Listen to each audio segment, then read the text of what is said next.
The battle lines have been firmly drawn as the war for WWE Brand Supremacy reaches its apex. Raw, Smackdown, and NXT strive to survive. Plus, 3 world title matches and a host of tri-brand triple threat matches featuring the respective brands' champions. Let's break down WWE Survivor Series 2019 here on JtoZ TV.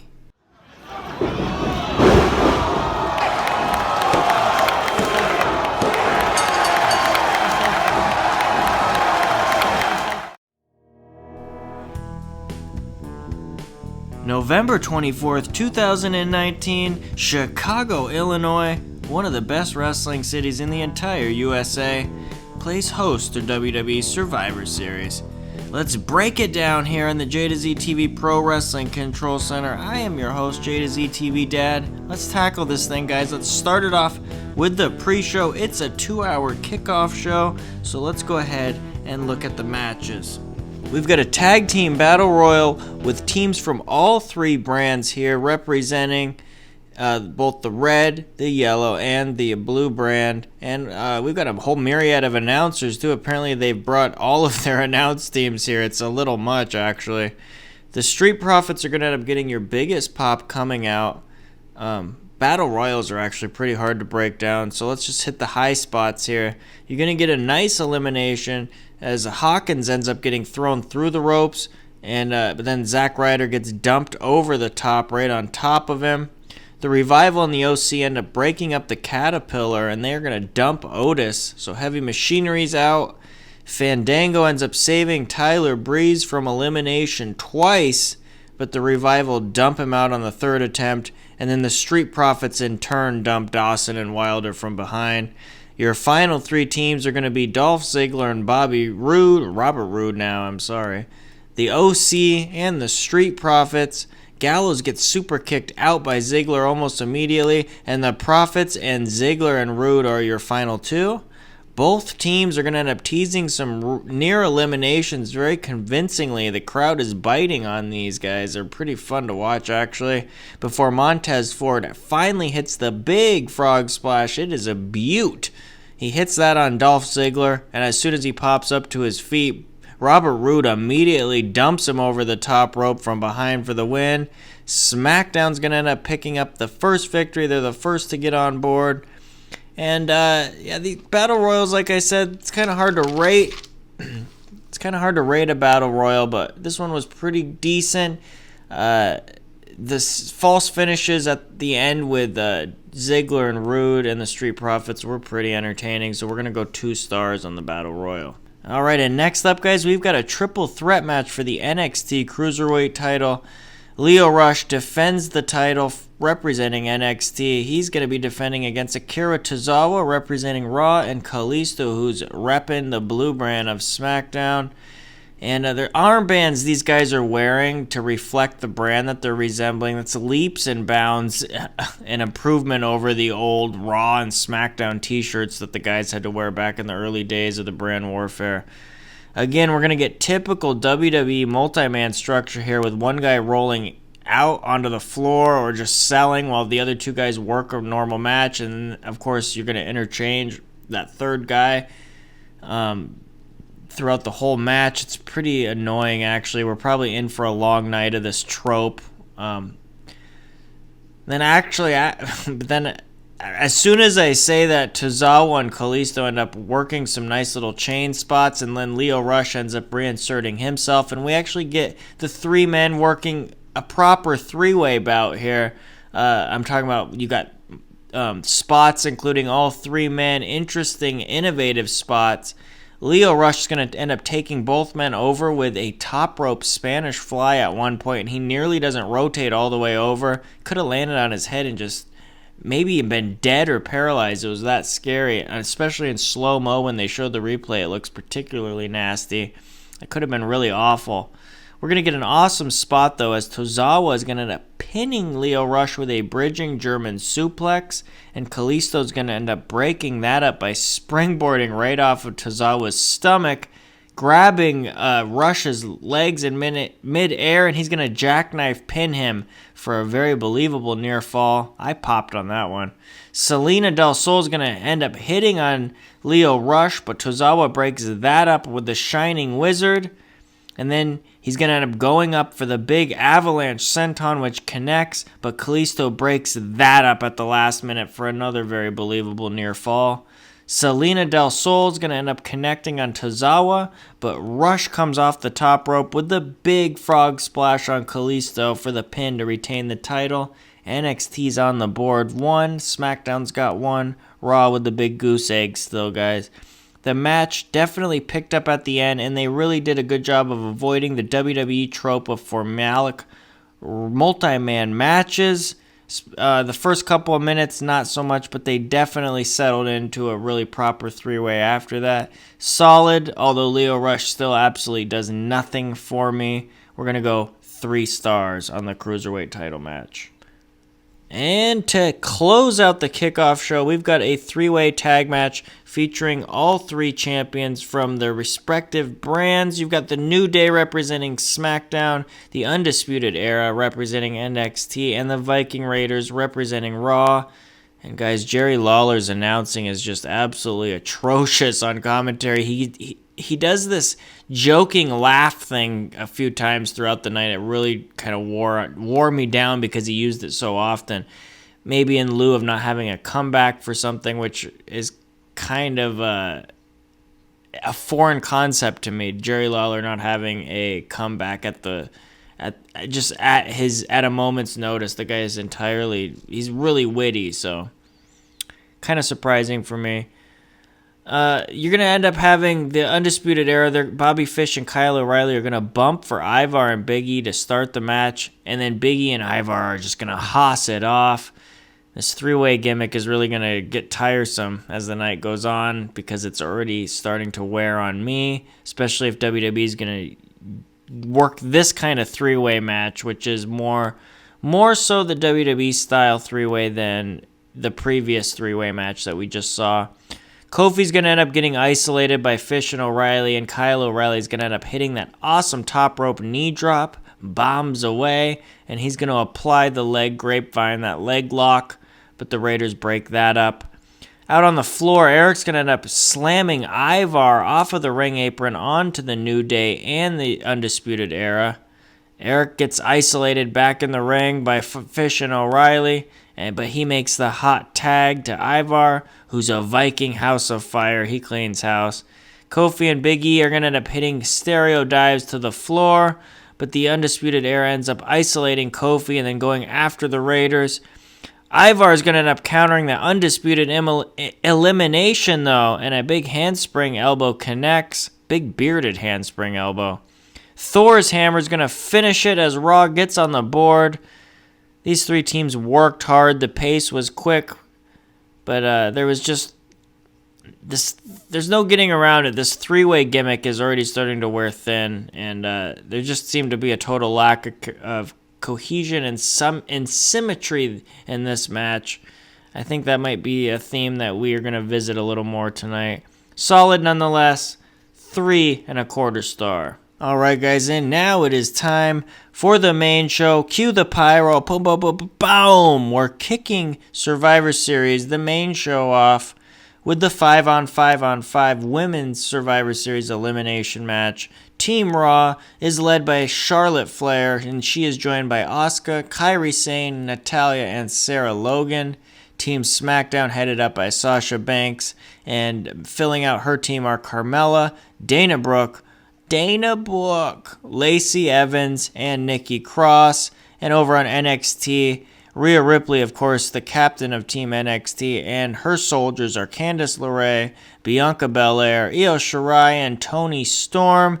And all I gotta say is thank God the teams are getting team entrances as opposed to individual entrances. Otherwise, the show would probably still be going on. I'm really glad that they went all the way with Rhea Ripley here to make her the star of the entire weekend. But this match is a little bit awkward to say the least, guys, especially getting going. It takes a little bit to get this thing going because nobody seems to really know how to jumpstart it. There's a bit where Io Shirai and Candice LeRae are going to end up getting taken out of the match. That just feels awkward, contrived, and rushed. And it's obvious, though, we're going to get some of the Survivor Series cliches and tropes, the less favorable ones we've come to know over the years, and they were on display here. Whether that's good or bad, I mean, I'm talking about people getting eliminated by transitional moves. Sasha Banks ends up eliminating Natalya with the absolute worst punch ever here. This is finger poke of doom bad, guys. This is Jackie Gata and Chris Nowinski versus Trish Stratus and Bradshaw on Raw bad. You had a hot crowd here. The pace was solid, but some silliness and sloppiness and awkwardness aside, this was a good opener. Of course, Rhea Ripley is going to end up pinning Sasha Banks at the end after Io Shirai and Candice LeRae make their way back out and distract her and get involved in the match. Sasha's going to end up feeding Rhea her arm, actually, for the Riptide here.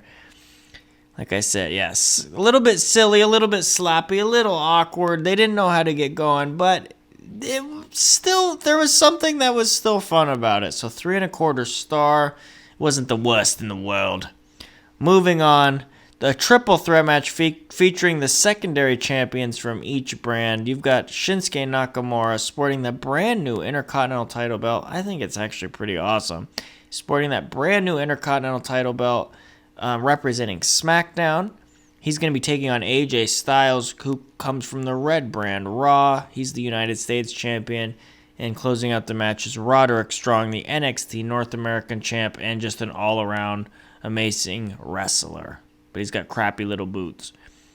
If Nakamura is motivated, this could be a real keeper here, guys. Roderick Strong ends up looking phenomenal as always, except we get this odd extended segment where AJ Styles basically puts Roderick Strong in a sleeper.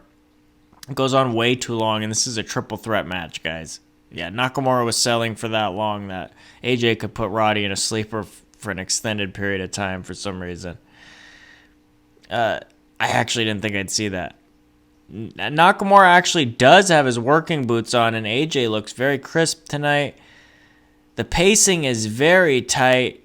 AJ and Nakamura both end up coming up to Roddy's energy level. Roddy is so energetic in the ring. He's in full gear the entire time since the bell rings to the final bell rings in the match. Roddy is moving at a high level of energy, and Nakamura and AJ both kind of came up to his pacing and both up to his energy here. AJ is going to end up hitting Nakamura with the phenomenal forearm, but of course Roddy is going to end up breaking up the pin, throwing AJ right out of the ring, and then steals the cover on Nakamura for a big reaction in the upset, guys.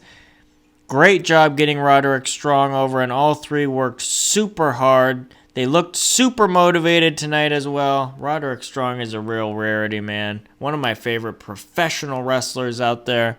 3.5 stars on the three-way match featuring Nakamura, AJ, and Roderick Strong. The NXT Championship match is up next as Adam Cole defends the title against Pete Dunne. We're going to get some tight mat work to start. Cole is all taped up selling last night's War Games Mayhem. Dunne is going to end up targeting Cole's broken wrist for some joint manipulation, while Adam Cole in turn is going to end up targeting Pete Dunne's injured knee that he has taped up selling from that three-way last night with Damian Priest and Killian Dane. We're going to get a technically very solid match here. They end up pulling the crowd into it towards the end with a series of very, very believable near falls, including Dunne kicking out of a Shining Wizard that looked to be a lock for the finish. Cole is actually ended up hitting a Panama Sunrise on the ring apron off the top rope. That's a very impressive, awesome spot. You guys got to see it to believe it. Back inside the ring, the last shot finishes Pete Dunne off. Adam Cole just is on a roll in WWE, guys. They really kicked this thing into second and third gear with the series of near falls and false finishes they managed to string together. Adam Cole's really good at this wrestling thing, guys. Great chemistry and, again, hard work here, setting a tremendous pace. I almost felt like this was a little bit too short, but we are on a very stacked card, so that's understandable. 3.75 stars. And next up, you guys, highly anticipated match for me. It's the Universal Championship match. Bray Wyatt defends the title against Daniel Bryan. Both these guys on SmackDown, of course, but we're working under the red light. Oy, my eyes. The Fiend ends up eating Daniel Bryan up here until Bryan mounts an impressive comeback, highlighted with a phenomenal dive over the corner post onto Wyatt on the floor.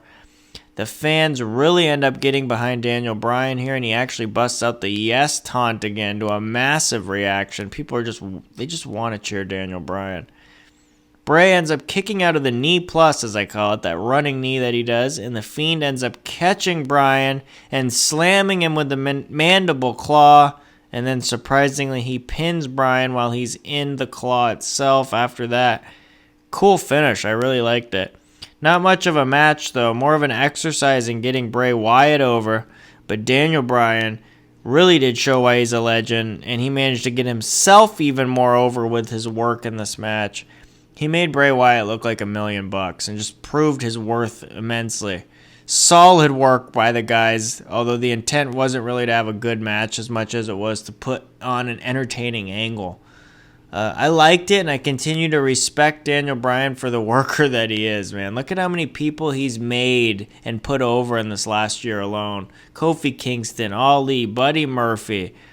I mean, Bray Wyatt right here. The list goes on and on and on. So, pretty impressive stuff, guys. Fun stuff. 3.5 stars.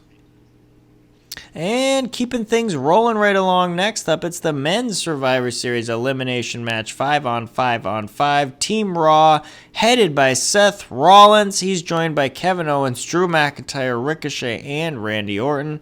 And over on Team SmackDown, Roman Reigns is going to head up the blue brand with Baron Corbin, Shorty G, Mustafa Ali, and Braun Strowman rounding out his team.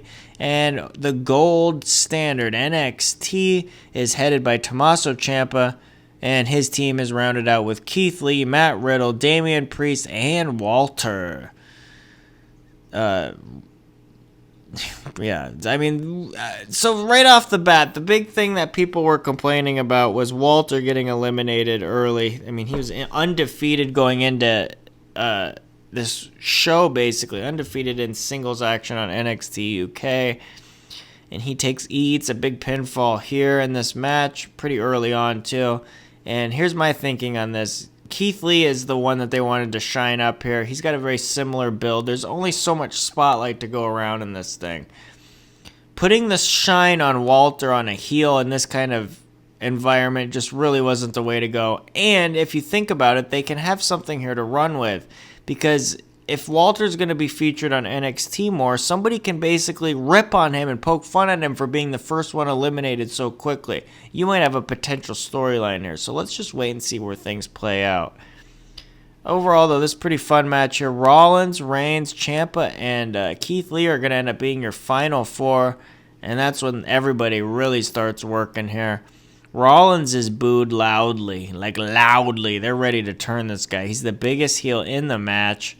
Rollins and Ciampa are going to end up doing a nice little extended sequence until Reigns comes in and breaks up the fairy tale ending attempt with a Superman punch, and then Rollins is going to end up stomping Ciampa down for the pin. Two big heat. That leaves Keith Lee representing NXT, Seth Rollins for Raw, and Roman Reigns on SmackDown. That's your final three. And Keith Lee really starts to shine here, guys. He survives the frog splash from Rollins and ends up planting him with the Death Valley jackhammer bomb for the 1-2-3. Surprising that they put Keith Lee over Seth Rollins. The building explodes as he gets the pin on Rollins. Smart move. That was probably worth more to the Chicago crowd than having Keith Lee actually survive in the entire match. Just pinning Rollins was enough, I think. That got him over as a massive babyface to them. Keith Lee and Roman Reigns are your last two, and the crowd, like I said, they are just in love with Keith Lee. They are basking in his glory. Keith Lee ends up surviving the Superman punch, and he kicks out. He blocks a spear attempt and actually plants Reigns with the Spirit Bomb in a really cool spot. Seeing Reigns take it like a champ, too, up high on his shoulders. 1, 2, but he's going to kick out. And then Keith Lee's going to head to the corner. He's going to look for the big glory moonsault off that second rope. But Roman's going to roll right out of the way and ends up running over Keith Lee with a big-time spear. 1, 2, 3. He pins Keith Lee to get the win for SmackDown. Post-match, though, Roman's going to end up fist-bumping Lee out of respect because he's a real bro. Isn't it weird how the booking of Roman Reigns has improved so much where people don't even hate on him after he pinned the NXT guy here because he made Keith Lee look like $1 million. He really did. Roman Reigns is a hell of a worker, guys. This could have been a cluster, but there's a couple of questionable eliminations aside. This was a really fun, fast-paced match. I mean, also, you got to see Matt Riddle eliminate Randy Orton, so how cool is that? Kudos to him for jobbing to Riddle. Highly enjoyable, and they did a great job of getting Tommaso Ciampa and Keith Lee both over and making them look like big-time stars. Keith Lee just came out looking like $1 million here. 3 3/4 of a star. The WWE Championship as Brock Lesnar defends the title against Rey Mysterio. Ray is decked out in Joker-inspired gear here, but it also kind of low-key resembles Doink the Clown. Brock just looks ripped, guys. Ray's going to try to use a pipe to start, but Brock's going to cut him off and just totally manhandle him. And that's when Ray just starts bumping like crazy for Brock. There's a 6 spot as Ray actually ends up getting belly-to-belly suplexed on the floor through the announce table hood that Brock had propped up between the table itself and the floor. That little sheet of wood that covers the monitors, yeah, Ray goes through that thing. And then back inside, Brock's going to German suplex Ray right onto the steel pipe. Intentional or not, that was a really sick spot. Ouch. Dominic's going to end up hitting the ring to save his dad, and Ray low blows Brock. Dominic's going to add a low blow of his own, and then Ray's just going to try to start chopping Brock down with that lead pipe. Dominic's going to fire off a stiff chair shot on Brock, and then they're going to hit a father-son combo 619. Pretty cool visual. Consecutive frog splashes connect. They double stack the pin on Brock. 1, 2, but the beast kicks out at 2, and the fans actually bought on that as a believable near fall. That would have been something. I bought on it. Really awesome stuff, though. Brock's had enough, though. He snaps. He German suplexes Dominic stiffly from the second rope and just folds him up like an accordion. Then he's going to end up catching Ray, leaping out of midair off the top turnbuckle on his shoulders, and he just plants him with the F5. That's going to be it for Ray, I think. That's all she wrote. 1, 2, 3. And that was just a lot of fun, guys. Ray bumped all over the place like a bouncy ball here for Brock Lesnar. And Dominic getting involved really paid off their storyline stuff well and made the match incredibly logical and believable. A lot of fun again. The crowd was really, really into the father-son stuff from Ray and Dominic. 3 3/4 of a star.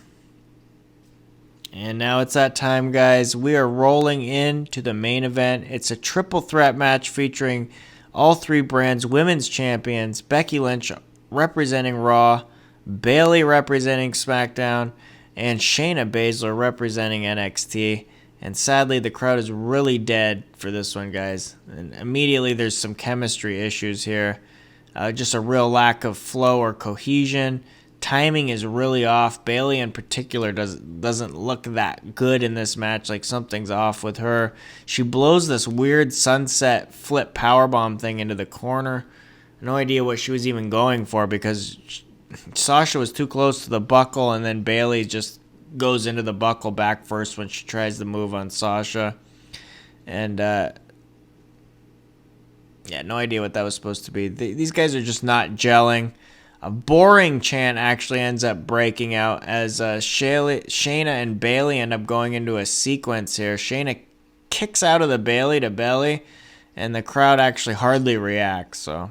yeah, not sure this was the right choice to close the show as it just slogs on and on, kind of like that 3-way match back from TakeOver with Pete Dunne, Damian Priest, and Killian Dane. Serious structure issues here. Baszler's going to end up powerbombing Becky Lynch onto the announce table, which doesn't budge. And then Baszler back in the ring as she's going to block the top rope elbow drop from Bayley. Catches her in the Karafuji clutch. Bayley's going to submit. Wow, actually surprising that they put Shayna over. I'm just glad the match is over. It's really another mess of a three-way with no cohesion, no symmetry, nothing. There's too many of these things this weekend. Too many three-ways that just meant nothing. 2.5 stars. Becky's going to end up putting Shayna through the announce table post-match with a leg drop because WWE can't go out on their back. I mean, NXT wins here, most wins of the night. Yeah, Becky's got to get her heat back. That's the 2019 version of Hogan Must Pose. So what is the bottom line on WWE Survivor Series 2019? As far as Survivor Series shows go, this was pretty solid. It was decent. NXT really added a lot to this year's show, and they really raised the interest level a great deal. Making this NXT's weekend was brilliant from a marketing standpoint, I think. AEW better watch themselves on Wednesday. I think the momentum might be turning in the Wednesday Night Wrestling Wars, and I'm a diehard AEW fan. In a vacuum, this was a really solid show. We got a whole lot of good. Nothing great.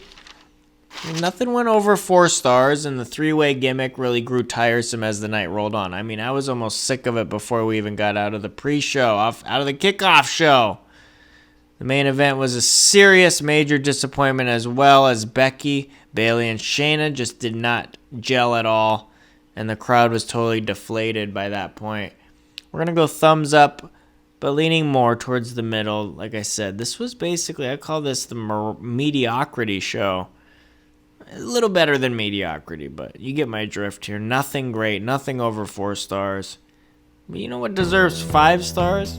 The JtoZ TV Pro Wrestling Breakdown, guys. I've had a lot of fun bringing you this podcast edition of the JtoZ TV Pro Wrestling Breakdown. Come join me next time here in the JtoZ TV Pro Wrestling Control Center, guys. I'll see you down that aisle and through those ropes next time. Thanks for watching.